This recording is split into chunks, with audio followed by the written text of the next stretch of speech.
Hello, everyone, and welcome to the show. Today, we are honored to be joined by a true powerhouse in South African arts and culture. Our guest is someone whose work has shaped conversations, challenged norms, and entertained generations, from iconic performances as an actress to fearless stand-up comedy and impactful work as a director. She has consistently used storytelling as a tool for reflection, laughter, and change. Today's conversation is filled sorry, it's titled The Art of Storytelling, Acting, Directing, and the Power of Satire. And we'll be diving into a journey, creative process, and insight for the next generation of artists.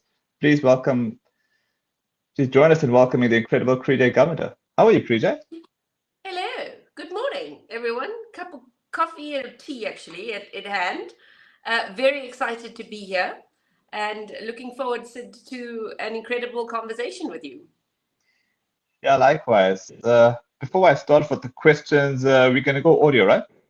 We are going audio, and that's because I have a crazy 10-year-old who we have given sugar to in the morning because it's holiday, and he will run in the background. And as a performer, you don't want any of the attention to be pulled from you.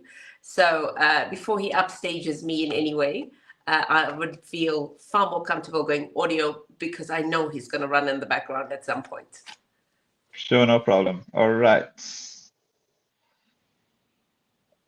All right, Krijay, your career spans acting, stand-up comedy, and directing. What originally drew you to storytelling, and how has your relationship with it evolved over the years? I think I'll start off by going back into childhood. So, Mhm. I've always been a performer, and for some reason, I've always used comedy as a way to tell stories, and maybe more to. I'll tell you a story, a quick story. When I was very little, my dad always said that I had a bumblebee um, in my shoe, and on the same day, I had an abscess in my mouth. And he said I made the funniest joke, and we were at a funeral. And then I said, which was very sore as a little child, and I said something like, "Look, Dad, the bee has stung my toe, but it's gone up to my face, and it's a balloon face." And I think I was like 3 years old, and my dad then said it was very unusual for a kid to use their imagination that way. I'm not saying I was a smart kid or anything like that, but I've always liked telling stories and making people laugh and entertaining people rather than being the victim of any situation. I think when you have Sid, when you have a Mhm. comic um, element planted in you as any person, people respond better to you. And I kind of learned that very early in my career, or growing up, that if you could use humor in things, and people listen a little more because you're entertaining them. So maybe that's why the president of one of the countries in the world in the news was an ex-comedian. I'm talking about Zelensky. But anyway, Okay. yeah, so storytelling for me was something that I didn't identify as storytelling at the beginning. And then later on, it was just a natural progression because I started working as a clown when I was 11 or 12 years old at kiddies' parties. And then, I always joke that I'm still a clown today, putting on a face and telling jokes on stage or behind Mhm. cameras, though I'm much more an action director nowadays. So. Okay. Uh, you've successfully transitioned from being in front of the camera and on stage to directing major productions. What was the most challenging shift in that transition, and what surprised you the most? So I think that happened when I went from being a studio director for shows like Rhythm City, Isidingo, and Skim Sam, which were major shows, meaning completely in a warehouse, with multicam, very controlled environment. And then I got the gig to direct The Wild.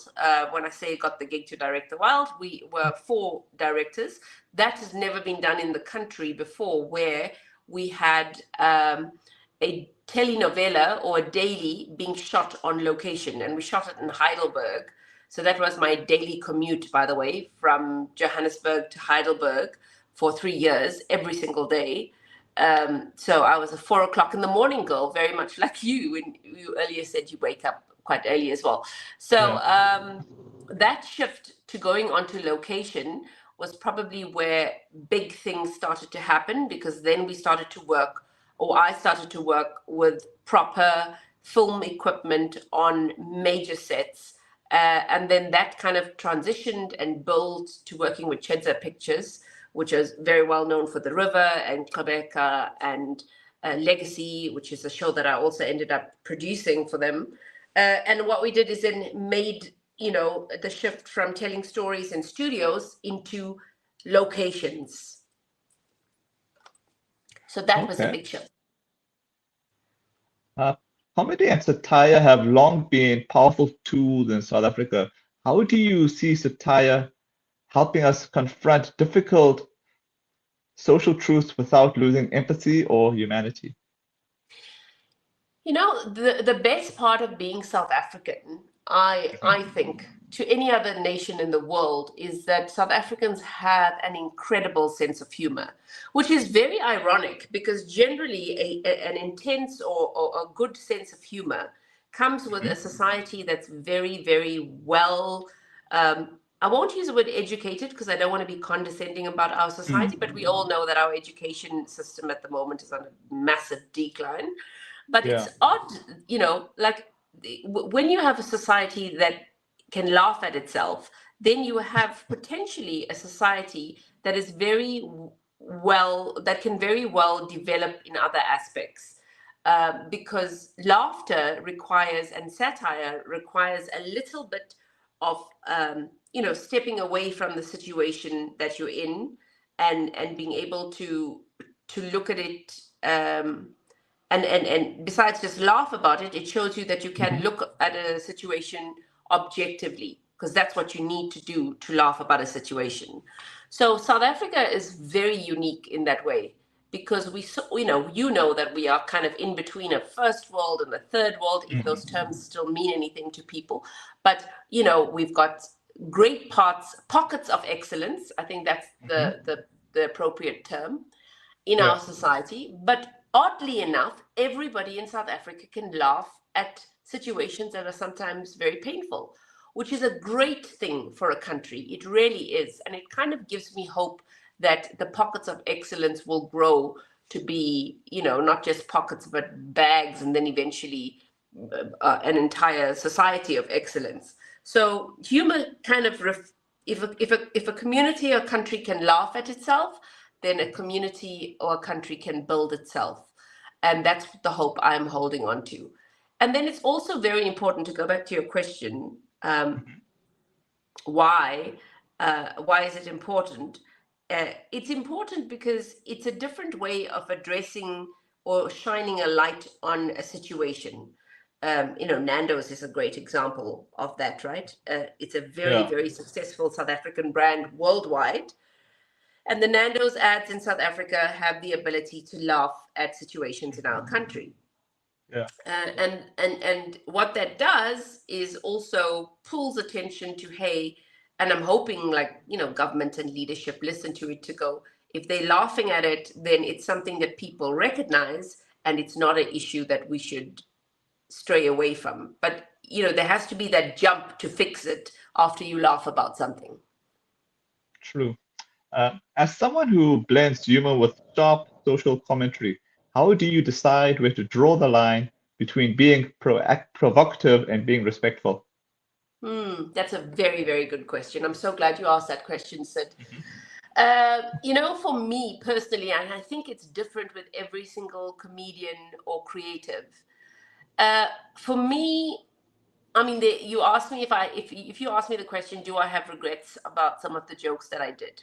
And the answer would be yes, because I was younger. I won't say braver, probably a little more stupid. But I think for me personally, as I grew older, my relationship with God got a little bit more important. So I'm a little bit aware, when I think of a joke, I always go, is this gonna firstly offend my Heavenly Father? And a lot of the times the answer is yes. And so many times I've just got to scratch a joke out because I'm going, okay, this is just not appropriate in that sense. And then the other thing is, I think when you are a young comedian, you kind of go for the joke. Now you've got to be a little bit more intentional of how does this make somebody feel? You know what I mean?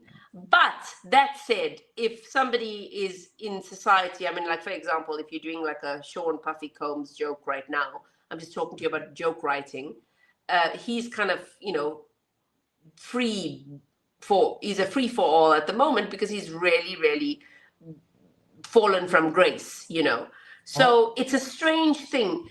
I think each comedian, each writer, each creative, that line is different. And I don't think that line is a solid line. I think it shifts depending on when you have children, for example. I remember I was asked to be a part of a show called Bitches by a very prominent comedian whom I love so much. And he said, Krijay, you've got to join the show called Bitches. And I said, I can't, because at that point I had 2 daughters. I still have the 2 daughters, but I mean, I didn't have my 3rd child, which is a son. And the girls were young and not, now one is a teenager, both are teenagers, and one at university and one at high school, but they were young and at primary school. And I decided not to do that show because I was like, I'm trying to raise strong girls. I don't like the term bitches in rap music, which I love rap music, by the way, but I'm like selective about the guys I listen to. So the line there was, do I then tell my daughters, I'm going to be a part of this lineup? I loved all the comedians in the lineup. I loved the idea of an all-female show. I just didn't want to be a part of a show called Bitches. Do you get what I'm saying?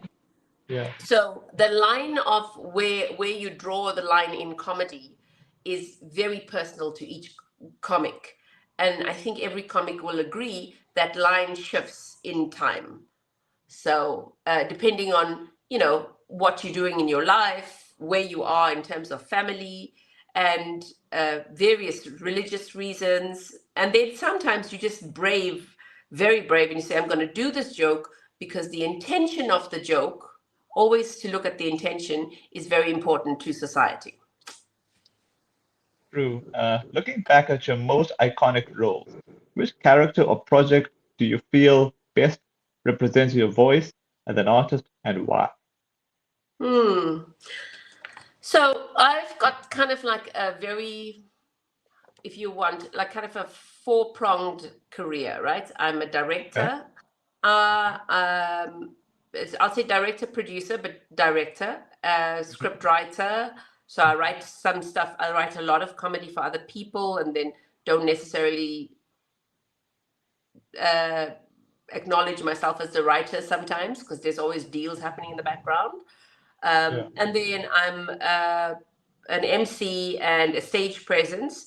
So each one of those sort of avenues have different highlights. But I think the one that I enjoyed the most is one that surprised me, Sid, which is I think I enjoy doing action work, which was something that I never looked at myself as an action director for television.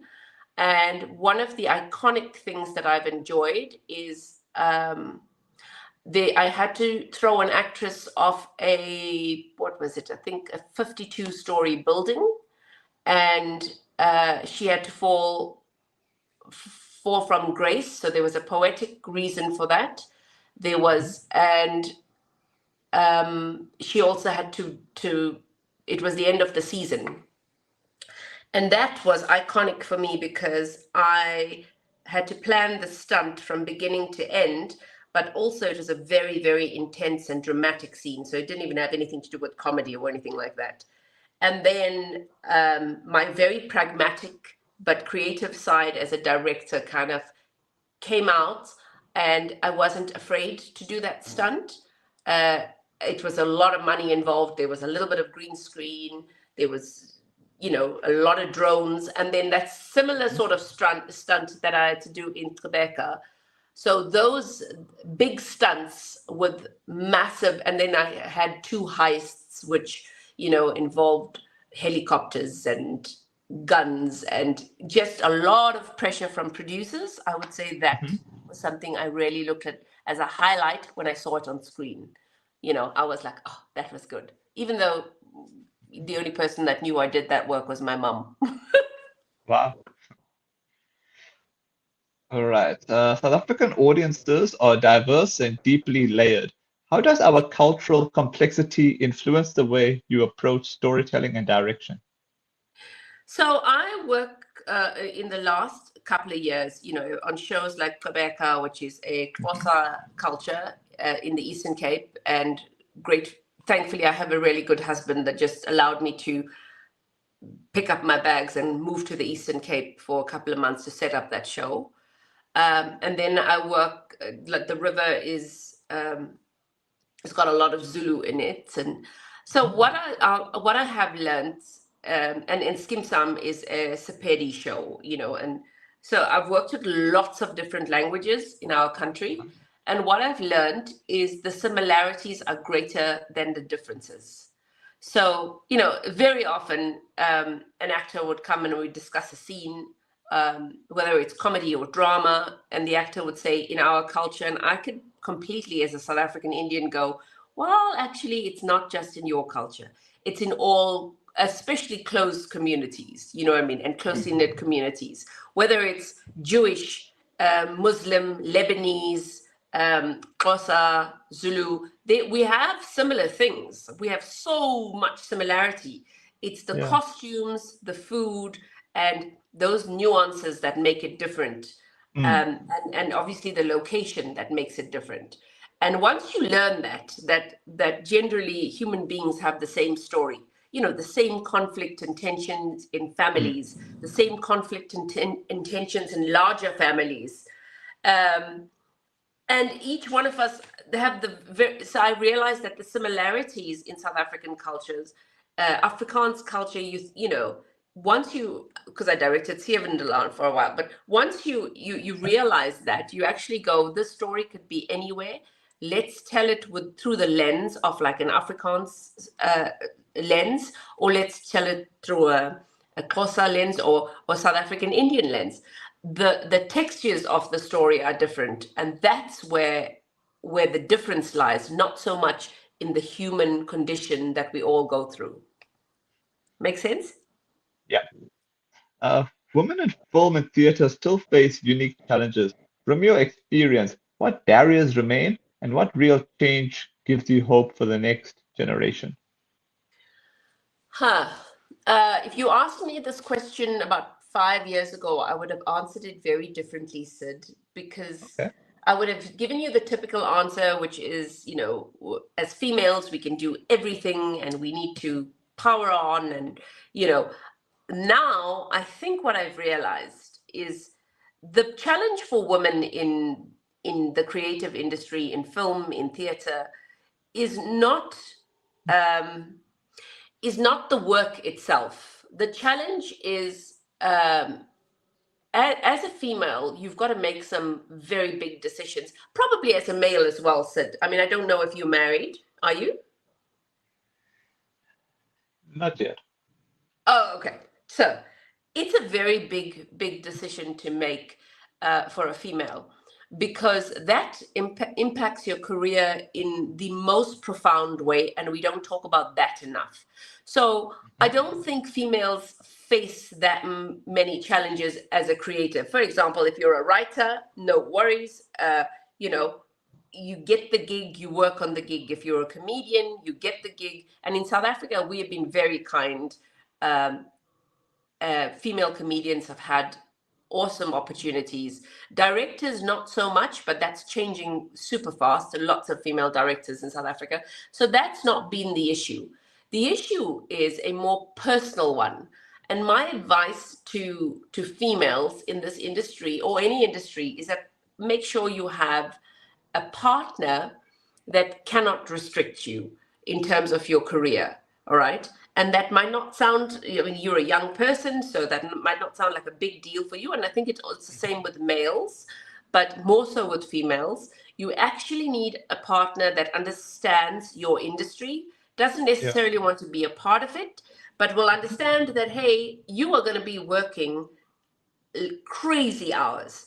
When we've got to deliver 263 episodes in 7 months, that Wow. has happened on Champions. I mean, the latest project that I worked on, the schedule was so crazy that nobody saw me. And I remember during winter, I'd leave at around 5 o'clock in the morning, depending on where we're shooting in Johannesburg, or even outside Johannesburg, and I'd be back at about 10 o'clock at night. And also, I never took a break during COVID because television was very big during COVID.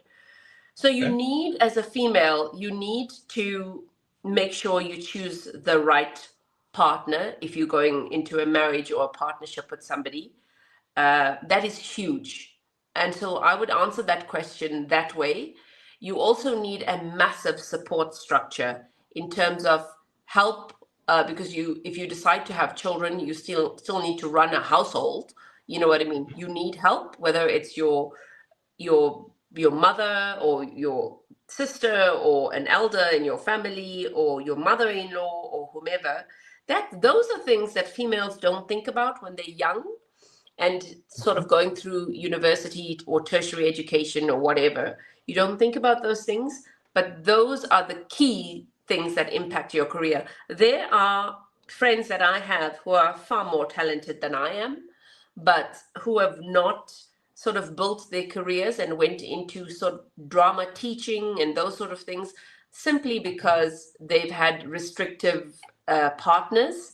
Yeah. And that's a huge thing for a female. It really is. So you've got to think of those decisions. And when you get into relationships, even as a male, you cannot have if you're like an actor, for example. I'm talking about a Yeah. male actor. You cannot have a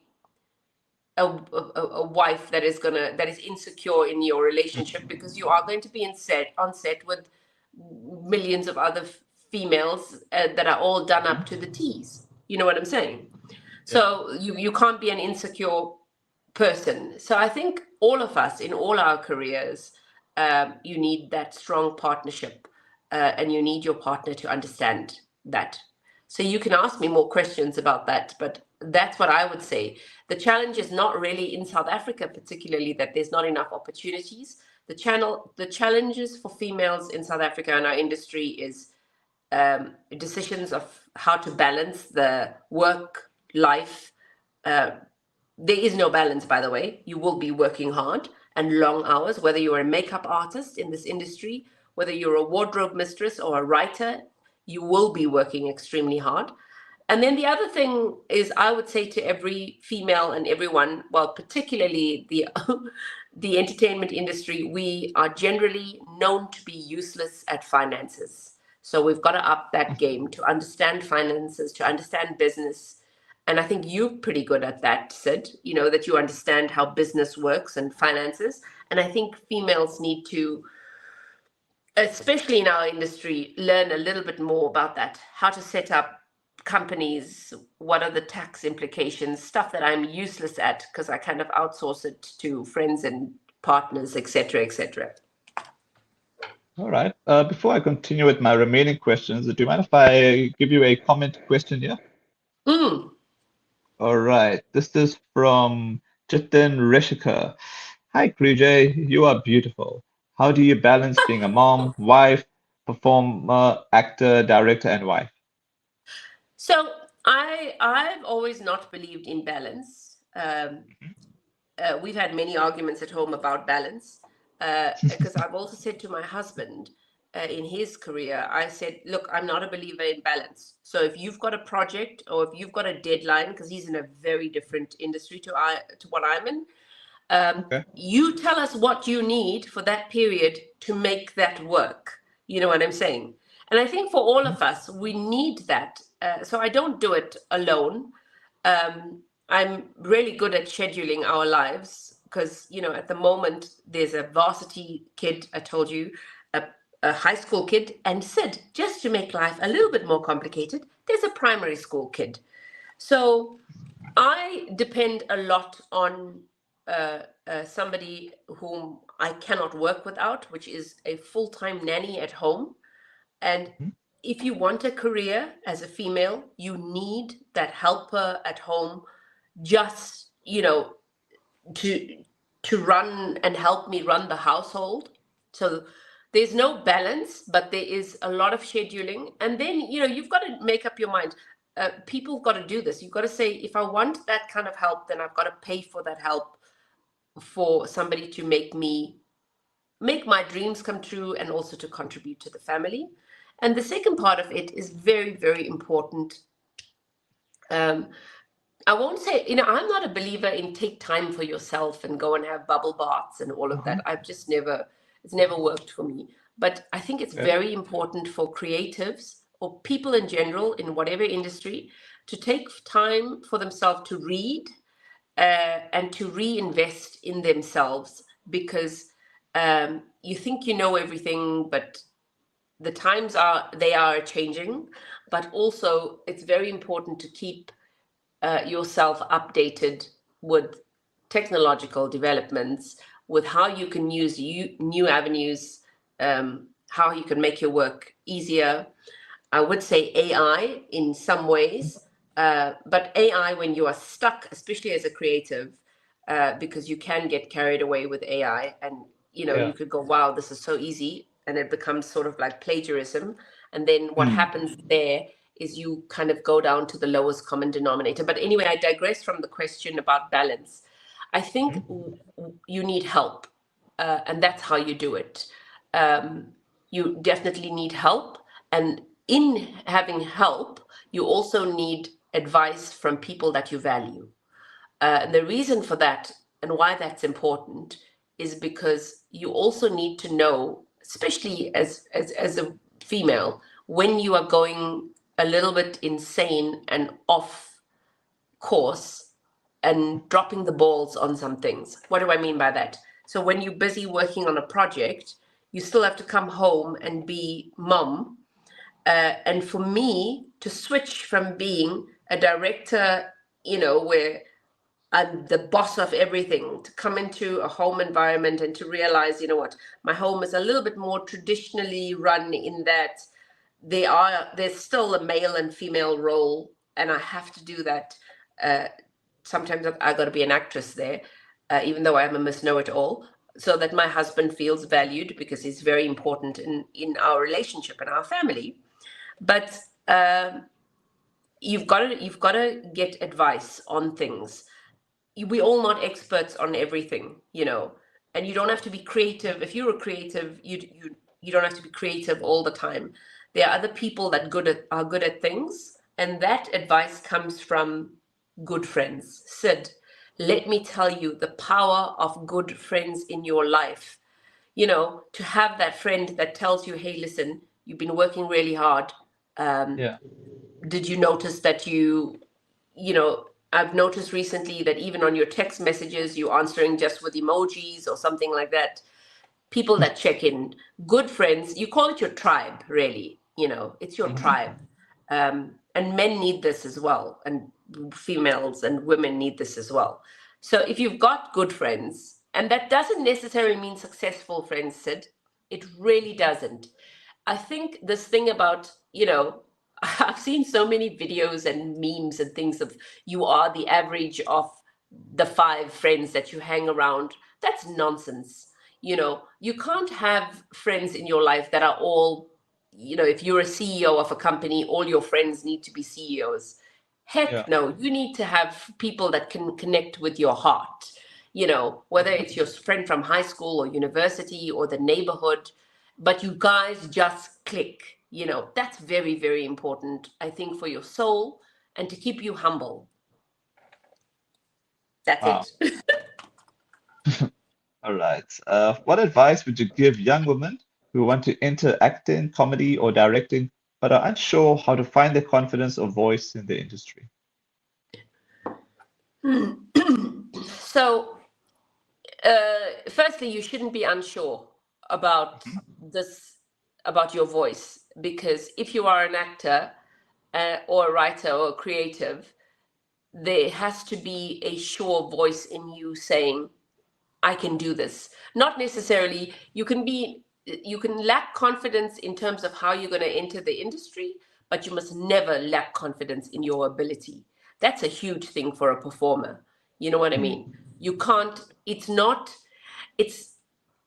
it's not like accounting where you you can learn accounting, if you know what I mean.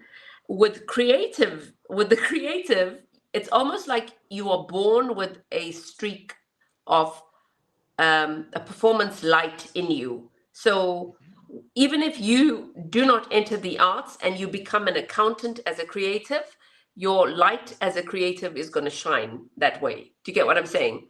So you can't be unsure of your ability as a performer. I think that's something that if you know you are good at telling a joke or writing a joke, or if you can tell a story and people listen to you, then that's a skill in this industry that's crucial. You can't lack the ability to know in your quiet voice, hey, I can do this. That has got to be there as a given. And then the advice is don't tell people what you want to do, show them, you know. And I say to a lot of young actors and writers or comedians or anything, don't say, well, I want to do this. You've got your phone and you've got social media platforms. Show everybody what you can do, you know. And even the naysayers, the people that say, you know, I don't think you should do that. Or if you look at like just looking at comedy, and Riyad Musa will tell you this, you know, that he had to be a doctor first so that he could be a comedian. What happens in those situations is, I think you always know that you're going to be a comedian, and then you do the so-called fallback plan.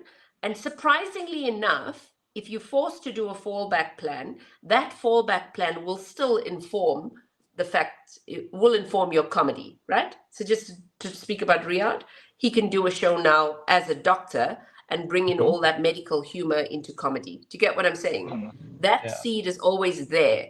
So especially as an artist, absolutely no skill that you require you'd never use. You know, you'd always use the skill.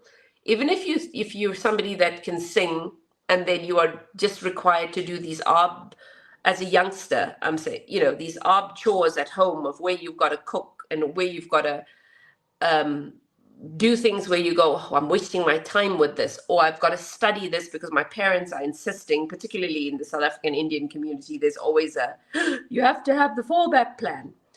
Even in the studying of the fallback plan, you can let your creative light shine through and eventually go this way. And one always informs the other. So I was using the example of somebody that is a great singer, for example, but, you know, has to do this chore of cooking in the kitchen and is going, how is this ever going to merge? It does eventually when you songwrite. You know what I mean? When you songwrite, all the creative, the things that you've done in your life impact the way in which you would write a song or the lyrics to the song. While somebody else will say, oh, it's a hot day, you would use the word pungent because you have been working with recipes. Do you get what I'm saying? So don't think that any skill as a creative is something that you won't be able to use in your journey. Somehow it all works out and it makes you unique. And the uniqueness is what is celebrated in the entertainment industry, not the average, but what makes you unique. So don't change that about yourself. Even the looks, don't worry about fixing your face. You know, like Owen Wilson is a great example of that, Sid. You know, he's got that dreadfully crooked nose, which I'm sure a lot of people told him to fix. And now it's become his, you know, signature. So when we speak about Owen Wilson as an actor, we go, you know, that guy with the nose. And how wonderful, you know, because he's unique. So in our industry, your uniqueness is important. And that's why you cannot over subscribe to Instagram pictures of people's lives and Botox and all of that, because as an artist, you've got to, I'm not saying I've got anything against that, but as an artist, you've got to keep coming back to what makes me unique and how can I offer the world this uniqueness. True. In an era of digital platforms and fast-changing media, how do you think storytelling in theater and film needs to adapt while staying authentic? So we must never look at technology as an enemy. We must look at technology as a tool. Yeah. My mum was the first female computer programmer of color in this country. And she Wow. had something really nice that she said to us when we were at university. She said, "You don't get old when because of your age, you get old because you Mhm. don't keep up with technology." And so I think technology is extremely important, but Mm. like all things in life, too much of anything Yeah. is bad for you, including that's what I was alluding to earlier on when I spoke to you about AI.